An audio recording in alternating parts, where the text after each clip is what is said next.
Hello everybody, hope you're doing well and welcome to another tutorial. And today we're learning how to block personalized ads on Facebook.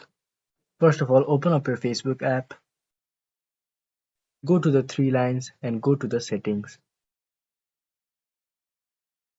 Tap on see more in account center.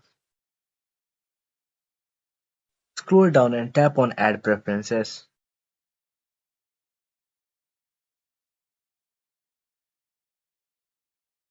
Tap on activity information. Go to review settings and select no.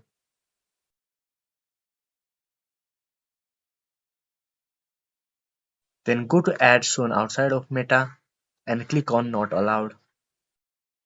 Go to social interactions and select only me. And that is how you block personalized ads on Facebook. Thank you so much for watching this video. If you enjoyed the video, don't forget to like, comment, share and subscribe.